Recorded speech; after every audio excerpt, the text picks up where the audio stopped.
ನೋಡ್ತಾ ಇದ್ದೀರಾ CBT Kannada TV. Mandya ನಗರದ PWD ಕಚೇರಿ ಆವರಣದಲ್ಲಿ ಗುತ್ತಿಗೆದಾರರ ಕ್ರೆಡಿಟ್ ಕೋಆಪರೇಟಿವ್ ಸೊಸೈಟಿ ನಿಯಮಿತ ಮಂಡ್ಯ ಜಿಲ್ಲೆ ಸಿವಿಲ್ ಗುತ್ತಿಗೆದಾರರ ಸಂಘದ ವತಿಯಿಂದ ಕರ್ನಾಟಕ ಸರ್ಕಾರದ ಕೃಷಿ ಸಚಿವರು ಹಾಗೂ ಮಂಡ್ಯ ಜಿಲ್ಲಾ ಉಸ್ತುವಾರಿ ಸಚಿವರಾದ ಎನ್ ಚೆಲುವರಾಯಸ್ವಾಮಿರವರ ಅಭಿನಂದನಾ ಸಮಾರಂಭ ಜರುಗಿತು.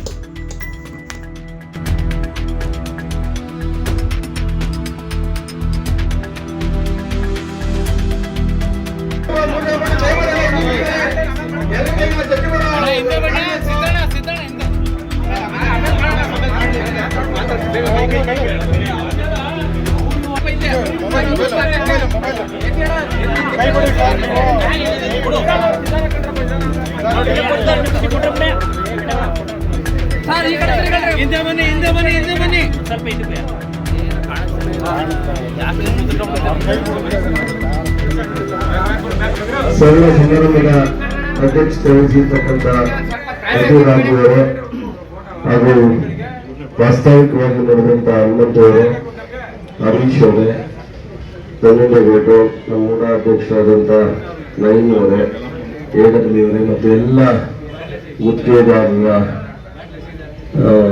ಸಂಘದ ಸದಸ್ಯರು ಮತ್ತು ಇತರೆ ಆತ್ಮೀಯ ಸ್ನೇಹಿತರೆ, ಮಾಧ್ಯಮ ಸ್ನೇಹಿತರು, ಹೆಚ್ಚು ಮಾತಾಡಲು ಸೂಕ್ತವಲ್ಲ, ಸಮಯವೂ ಇಲ್ಲ. ಕಾಂಟ್ರಾಕ್ಟ್ ಸಮಸ್ಯೆ ಇದು ಇವತ್ತಿಂದಲ್ಲ. ನಾನು ಹಿಂದೆ ಮಂತ್ರಿ ಇದ್ದೆ 2006ರಿಂದ 2004ರಿಂದ 2008. ಬಹುಶಃ ನಿಮಗೆ ಗೊತ್ತಿಲ್ಲ ಅವಾಗ ಎಷ್ಟು ಜನ ಮಾಡ್ತಿದ್ರು, ಇವಾಗ ಎಷ್ಟು ಜನ ಇದ್ದೀರೋ ಅಥವಾ ರಿಟೈರ್ಡ್ ಆಗಿದ್ದೀರೋ ಅಥವಾ ಹೊಸಬರು ಬಂದಿದ್ದೀರೋ. ಪ್ರತಿ ತಿಂಗಳು LOC ಎಷ್ಟು ಬೇಕು ಅಂತ ಹೇಳಿ ಕೇಳ್ಬಿಟ್ಟು ಕೊಡ್ತಿದ್ದರು ನಾವು. ಅಷ್ಟು ಮಟ್ಟಿಗೆ ಡಿಸಿಪ್ಲಿನ್ ಆಗಿ ಇತ್ತು. ಈಗ ಯಾಕೆ ಹಂಗಾಗಿದೆ ಅಂದರೆ, ನಮ್ಮ ಸರ್ಕಾರ ರಚನೆ ಆಗೋದಕ್ಕೆ ಮೊದಲೇ ಯಾವ ಇಡೀ ರಾಜ್ಯದಲ್ಲಿ 1 ಲಕ್ಷಕ್ಕೂ ಹೆಚ್ಚು ಕೋಟಿ ಪೆಂಡಿಂಗ್ ಉಳಿತು. ಯಾವ ಸರ್ಕಾರ ಅಲ್ಲ, ಭ್ರಮಣೆ ಬಂದ್ರೂ ಸರ್ ಮಾಡೋಕ್ಕೆ ಆಗದೇ ಇರುವಂಥ ಮಟ್ಟಕ್ಕೆ. ಸೊ ಅಬ್ನಾರ್ಮಲ್ ಆಗಿ ತಮಿಳುನಾಡಿನಲ್ಲಿ ಒಂದು ಸಿಸ್ಟಮ್ ಇದೆ, 100 ರೂಪಾಯಿ ಆದ್ರೆ 100 ರೂಪಾಯಿ ಮಾತ್ರ ಮಂಜೂರು, 110 ರೂಪಾಯಿ ಮಾಡಲ್ಲ. ಇಲ್ಲೇನಾಗುತ್ತೆ, 100 ರೂಪಾಯಿ ಆದ್ರೆ 300 ರೂಪಾಯಿ ಮಂಜೂರು ಮಾಡೋದು. ಇಲ್ಲಿ ಈ ಪರಿಸ್ಥಿತಿ ಇದಾಗುತ್ತೆ. ಹಾಗಾಗಿ ಒಂದು, ಎರಡನೇದು, ಅದರಲ್ಲೂ ಸಹ ಎಷ್ಟು ಸಾಧ್ಯನೋ ಬಹುಶಃ 5 ಲಕ್ಷ 50 ಲಕ್ಷ ಒಳಗಡೆ ಎಲ್ಲ ಸಾಕಷ್ಟು PWD ಸಣ್ಣ ಪುಟ್ಟವೆಲ್ಲ ಜಾಸ್ತಿ ಕೊಟ್ಕೊಂಡು ಕೇರ್ ಮಾಡ್ತಾ ಇದಾರಲ್ಲ.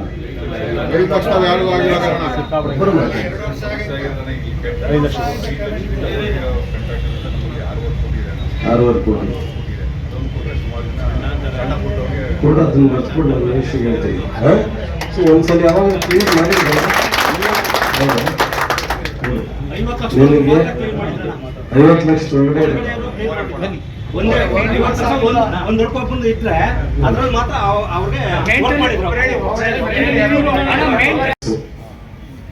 ಯಾವ ಕ್ವಾಲಿಟಿ ಕೆಲಸ ಮಾಡಿಸೋದು? 46% ಲೆಸ್ಸು. ಯಾವ ಕ್ವಾಲಿಟಿ ಮಾಡಿಸೋದು? 46% ಲೆಸ್ ಅಲ್ಲಿ ನೀವು ಹೆಂಗೆ ಕೆಲಸ ಮಾಡ್ತೀರಾ? ನಿಮ್ಮಲ್ಲಿ ತಾಳ್ಮೆ ಇಲ್ಲದೆ ಇದ್ರೆ ನಾವೇನ್ ಮಾಡೋದು? ನಾನು ಹಿಂದೆ ಕಾಂಟ್ರಾಕ್ಟ್ ಮಾಡ್ತಿದ್ದೆ, ಕೂತ್ಕೊಂಡು ಏನೋ ಡಿಸೈಡ್ ಮಾಡ್ಕೊತಿತ್ತು. ಆ ಪರಿಸ್ಥಿತಿ ಇವತ್ತು ನಿಮ್ಮ ಹತ್ರ ಇಲ್ಲ. ದೊಡ್ಡವ್ರ ಹತ್ರ ಇದೆ, ಚಿಕ್ಕವ್ರ ಹತ್ರ ಇಲ್ಲ. ಯಾಕೆ ಪ್ಯಾಕೇಜ್ ಆಗ್ತಾ ಇದೆ ಅಂದ್ರೆ ಯಾರಿಗೂ ಕೊಡ್ಬೇಕು ಅಂತ ಅಲ್ಲ, ಮೇಜರ್ ಆಗಿ ನನಗೆ ಕಂಡಾಗಿ ಹಿಂದೆ ಏನ್ ಮಾಡ್ತಿರೋ ಗೊತ್ತಿಲ್ಲ. ನನಗೆ ಯಾರಿಗೂ ಕೊಡ್ಬೇಕು ಅಂತ ಪ್ಯಾಕೇಜ್ ಮಾಡಿ ಅಂತ ಹೇಳಲ್ಲ ನಾನು. But 40% 50% less. ಮೊನ್ನೆ ನಾವು ಕ್ಯಾಬಿನೆಟ್ ಅಲ್ಲಿ ತೀರ್ಮಾನ ತಗೊಂಡಿದ್ವಿ, ರಿಜೆಕ್ಟ್ ಮಾಡಬೇಕು, 25 ಮೇಲೆ ಇದು ಅದಾದ್ರೆ ರಿಜೆಕ್ಟ್ ಮಾಡಬೇಕು ಅಂತ ಹೇಳಿ. ಸೊ ಈ ತರ ನೀವು ತಾನೇ ಉತ್ತಾರ ಆಗ್ತೀರಾ? ಸೊ ಅದಕ್ಕೋಸ್ಕರ ಕೆಲವು ಪ್ರಾಬ್ಲಮ್ ಇದೆ. ಈಗ ನಮಗೆ ಅಲ್ಲಿ ಇಲ್ಲಿ ಸಣ್ಣ ಪುಟ್ಟ ಬಂದ ಹುಡುಗರುಗಳಿಗೆ ಸಿಕ್ಲಿ ಅನ್ನೋ ಆಸೆ. ನಮಗೆ ಹುಡುಗರೇನು ಯಾರ ಪಾಕಿಸ್ತಾನದಿಂದ ಬಂದವರು ಎಲ್ಲ ನಮ್ಮ ಹುಡುಗರೇ, ಅಕ್ಕಪಕ್ಕ ಓಡಾಡೋ ಹುಡುಗರೇ. ಬಟ್ ನೀವು ಈ ರೀತಿ ನಿಮ್ಮ ಅಸೋಸಿಯೇಷನ್ ಬಿಗಿ ಮಾಡ್ಕೊಂಡು ಲೆಸ್ಗೆ ಒಂದು ಇತಿಮಿತಿನಲ್ಲಿ ಒಂದು 5-10% ಲೆಸ್ ಆದರೆ ಏನೋ ಓಕೆ. ಅದಕ್ಕೆ ಇಂಥದ್ದು ಆಗಿದೆ. ನೋಡೋಣ, ಇನ್ನೊಂದು ದಿವಸ ಟೈಮ್ ಇದ್ದಾಗ ಬನ್ನಿ, ಕೂತ್ಕೊಂಡು ಚರ್ಚೆ ಮಾಡೋಣ. ಯಾವ ರೀತಿ ಅದಕ್ಕೆ ಪರಿಹಾರ ಹುಡುಕ್ಬೇಕು. ಪರಿಹಾರ ನಿಮ್ಮ ಹತ್ರನೇ ಇದೆ, ನಮ್ಮ ಹತ್ರ ಏನಿರಲ್ಲ. ನೀವೆಲ್ಲ ಸೆಟ್ರೇಟ್ ಆಗಿ ಬಂದರೆ ನಾವೇನಾದ್ರು ಒಂದು ಡೈರೆಕ್ಷನ್ ಕೊಡ್ಬೋದು, ಅದಂತೆ ಮಾಡಿಸೋಣ. ಅದು ಉಳಿದಂತೆ ಈ ಜಾಗದ ಹೇಳಿದ್ದೀರಾ, ನಾನು ಚೀಫ್ ಇಂಜಿನಿಯರು ವರ್ಷ ಅದ್ರ ಜೊತೆಲೆಲ್ಲ ಮಾತಾಡಿ ಯಾವ ರೀತಿ ಮಾಡ್ಬೋದು ಅಂತೇಳಿ ಮಾಡೋಣ. ಮತ್ತು ಇನ್ನು ಯಾವ್ದಾರ ವಿಚಾರ ಇದ್ರೆ ಇನ್ನೊಂದು ದಿವಸ ನಾನೇ ಟೈಮ್ ಕೊಡ್ತೀನಿ. ಒಂದು ದಿವಸ ಐವಿಗೆ ಬಂದಾಗ ಬನ್ನಿ, ಕುತ್ಕೊಂಡು ಚರ್ಚೆ ಮಾಡಿ. ನನಗೆ ಲಾಯರು ಜಡ್ಜ್ ಬರ್ತಾರಂತೆ, 11 ಗಂಟೆಗೆ ಅವ್ರ ಸಿಟ್ಟಿಂಗ್ ಇರುತ್ತೆ, ಅವ್ರ ಟೈಮ್ ಇದು ಮಾಡ್ಲಿಕ್ಕಾಗಲ್ಲ. ದಯಮಾಡಿ ನಿಮ್ಮೆಲ್ಲರಿಗೂ ಈ ಸಂದರ್ಭದಲ್ಲಿ ಬಹಳ ದಿವಸದಿಂದ ಚಂದ್ರಸ್ವಾಮಿ ಸಾಹೇಬರಿಗೆ ನನ್ನ ತುರುಕ ವಂದನೆಗಳು. ಹಾಗೂ ಇಲ್ಲಿ ಸೇರಿರ್ತಕ್ಕಂಥ ಕಾರ್ಯಪಾಲಕರು ಅಷ್ಟಾ ಸಾಹೇಬರು, ಹಾಗೂ ಕಾವೇರಿ ನೀರಾವರಿ ನಂಜೇಗೌಡರು ಸಾಹೇಬರು, ಹಾಗೂ ನಮ್ಮ ಆಡಳಿತ ಮಂಡಳಿ, ಎಲ್ಲ ಕೋಆಪರೇಟಿವ್ ಸೊಸೈಟಿ ಹಾಗೂ ಗುತ್ತಿಗೆದಾರ ಸಂಘ ಹಾಗೂ ಗುತ್ತಿಗೆದಾರರು ಇಲ್ಲಿ ಸೇರಿದಂತೆ ಎಲ್ಲ ನಮ್ಮ ಗುತ್ತಿಗೆದಾರ ಬಂಧುಗಳಲ್ಲಿ ನಾನು ಈ ಸಭೆಗೆ ಅತ್ಯುತ್ತವಾಗಿ ಮುಂಚೆ ಸ್ವಾಗತ ಮಾಡ್ತೀನಿ. ನಾನು ಮಾನ್ಯ ಸಚಿವರಲ್ಲಿ ಬೇಡ್ಕೊಳ್ಳೋದು ಏನಂದ್ರೆ, ಅಣ್ಣವ್ರಿಗಾಗಲೇ ನಾನು ಅಣ್ಣವರು 90,000 ನಾನು ಹೆಸರಂತ ಕಾಂಟ್ರಾಕ್ಟ್ ಹತ್ರ ರೈತರು ಕೆಲಸ ಮಾಡ್ಬೇಕಾದ್ರೆ ಅಣ್ಣವರು ಕಾಂಟ್ರಾಕ್ಟ್ ಮಾಡ್ತಿದ್ರು. ನಾನು ಇನ್ನು ಸಣ್ಣ ಹುಡುಗ ಅವಾಗ, ನಾನೇನು ಅವಾಗ ಫಸ್ಟ್ ಪಿ ಸಿ ಫೇಲ್ ಮಾಡ್ಕೊಂಡು ತಿಂಗಳು ಕೊಡ್ತಾ ಸೇರಿದೆ. ಅವಾಗಿಂದ ಒಂದು ಗೊತ್ತು ಗುತ್ತಿಗೆದಾರ ಕಷ್ಟ ಏನು ಇಲ್ಲ. ಅಣ್ಣರಿಗೆ ಸಚಿವರಿಗೆ ಎಲ್ಲ ಗೊತ್ತು LOC ಕಷ್ಟ ಏನು. ಈಗ ನಾವು ಗುತ್ತಿಗೆದಾರ ಕಷ್ಟ ಹೆಂಗಿದೆ ಅಂದ್ರೆ, ಗುತ್ತಿಗೆದಾರ ಆತ್ಮಹತ್ಯೆ ಮಾಡ್ಕೊಳ್ಳೋ ಹೋಗಲ್ಲ. ನಾನು ಆಲೇ ಪ್ರೆಸ್ ಮೀಟ್ ಮಾಡಿದ್ದೀನಿ, ಆಮೇಲೆ ಅಣ್ಣವ್ರಿಗೂ ಪತ್ರ ಬರ್ತಿದ್ದೀನಿ, ಪತ್ರಿಕಾ ರಿಟರ್ನ್ ನಮ್ಗೆ ಉತ್ತರ ಹಾಕೋರೆ. ಏನ್ ಹಾಕೋರೆ ಅಂದ್ರೆ, ನಿಯಮಾಸನ ಪಾಲನೆ ಮಾಡಲು ಆದೇಶಿಸ್ತೇನೆ ಅಂದ್ಬಿಟ್ಟು ಹಾಕೋರೆ. ಯಾವುದು ಪಾಲನೆ ಆಗಿಲ್ಲ. ಸಣ್ಣ ಪುಟ್ಟ ಗುತ್ತಿಗೆದಾರಿಗೆ 5 ಲಕ್ಷ 3 ಲಕ್ಷ ಅವ್ರ ಎಜುಕೇಶನ್, ಹೆಲ್ತ್, ಆರೋಗ್ಯ, ಅವ್ರಿಗೆ ಯಾವುದಕ್ಕೂ ನಾವು ಸ್ಪಂದನೆ ಮಾಡಕ್ ಆಗ್ತಾ. ದಯಮಾಡಿ ಮಾನ್ಯ ಮುಖ್ಯಮಂತ್ರಿ ಜೊತೆಲಿ ಸಂಬಂಧಪಟ್ಟ ಸಚಿವರ ಜೊತೆಲಿ ಮಾತಾಡಿ ಆದಷ್ಟು ಬೇಗ ನಮ್ಮ ಗುತ್ತಿಗೆ ಸಮಸ್ಯೆ ಬಗೆಹರಿಸಬೇಕು ತಿಳ್ಕೊಂಡು ನಾನು ತಮ್ಮಲ್ಲಿ ಮನವಿ ಮಾಡ್ಕೊತೀನಿ. ಈಗ ನಮ್ಮ ಮನೆ ಕೊಡ್ತೀವಿ, ಈ ಮನವಿಗೆ ಸ್ಪಂದಿಸಿ. ನಾವು ಗುತ್ತಿಗೆದಾರ ಏನ್ ಜಾಸ್ತಿ ಮಾತಾಡ್ಬೇಕಾಗಿಲ್ಲ. ನೀವು ಗುತ್ತಿಗೆದಾರ ವೃತ್ತಿಯಿಂದ ಬಂದಿರೋದ್ರಿಂದ ನಮ್ ಗುತ್ತಿಗೆದಾರ ಕಷ್ಟ ಏನು ಅಂತ ನೀವು ತಿಳ್ಕೊಂಡಿರಿ ಅಂತ ನಾವು ಭಾವನೆ. ದಯಮಾಡಿ ನಮ್ಗೆ ಗುತ್ತಿಗೆದಾರ ಕಷ್ಟ ಪರಿಹಾರ ಮಾಡ್ತೀನಿ ಅಂತ ನಾವು ಮುಂದೆ ನಿಮಗೆ 2 ಮಾತು ತಿಳಿಸ್ತಾ ಇದ್ದೀನಿ. ನಾನು ವಂದನೆಗಳು. ಹಾಗಾಗಿ ಈಗಾಗಲೇ ನಾವು ಅವರಿಗೆ ನಮ್ಮ ಸಮಸ್ಯೆಗಳನ್ನ ಮನವರಿಕೆ ಮಾಡಿಕೊಟ್ಟಿದ್ದೇವೆ ಸಾಹೇಬರಿಗೆ. ಈಗ ನಮ್ಮ ಏನು ಗುತ್ತಿಗೆದಾರರ ಕ್ರೆಡಿಟ್ ಕೋಆಪರೇಟಿವ್ ಸೊಸೈಟಿ ನಡೀತಾ ಇದೆ, ಅದನ್ನ ನಮ್ಮ ಕಾರ್ಯಪಾಲಕ ಅಭಿಯಂತರಾಗಿದ್ದಂತ ನಿವೃತ್ತ ಮತ್ತೆ ಈಗಾಗಲೇ ದಿವಂಗತರಾಗಿರ್ತಕ್ಕಂಥ ಚಲುವೇಗೌಡರು ಕೇವಲ 500 ರೂಪಾಯಿ ಬಾಡಿಗೆಗೆ ನಮ್ಮ ಸಂಘಕ್ಕೆ ಅದನ್ನು ವಹಿಸಿಕೊಟ್ಟಿದ್ರು. ಈಗ ಪ್ರಸ್ತುತ ಕಟ್ಟಡ ನಮ್ಮ ಸಂಬಂಧಪಟ್ಟಂತ ಇಲಾಖೆಯವರು 8,000 ರೂಪಾಯಿ ಬಾಡಿಗೆನ ಫಿಕ್ಸ್ ಮಾಡಿದ್ದಾರೆ. ಅಷ್ಟು ಬಾಡಿಗೆನ ನಾವು ಕಟ್ಟಲಿಕ್ಕೆ ಸಾಧ್ಯ ಆಗೋದಿಲ್ಲ. ಯಾಕೆಂತಂದ್ರೆ ಇಲ್ಲಿ ಸೀಮಿತ ಆದಾಯದಲ್ಲಿ ನಮ್ಮ ಗುತ್ತಿಗೆದಾರರಿಗೆ ಚಾಪಕಾಗದ ಕೊಡ್ತಕ್ಕಂಥದ್ದು ಮತ್ತು ಸಾಲ ಸೌಲಭ್ಯ ಕೊಡ್ತಕ್ಕಂಥದ್ದನ್ನ ನಾವು ಮಾಡ್ತಾ ಇದ್ದೀವಿ. ಮತ್ತೆ ಗುತ್ತಿಗೆದಾರರಿಗೂ ಕೂಡ ಕೂತ್ಕೊಳ್ಳಕ್ಕೆ ಒಂದು ಸ್ಥಳ ಇದೆ. ಹಾಗಾಗಿ ದಯಮಾಡಿ ಏನಾದ್ರೂ ಮಾಡಿ ಕೂಡ ಸಚಿವರು ಇದನ್ನ ನಮಗೆ ರೆಗ್ಯುಲರೈಸ್ ಮಾಡ್ಕೊಡುವಂತ ಕೆಲಸ ಆಗ್ಬೇಕು. ಮತ್ತೆ ಗುತ್ತಿಗೆದಾರರ ಸಮಸ್ಯೆಗಳು ನಾವೇನು ಸಾಹೇಬರಿಗೆ ಹೆಚ್ಚು ಹೇಳಾಗಿಲ್ಲ.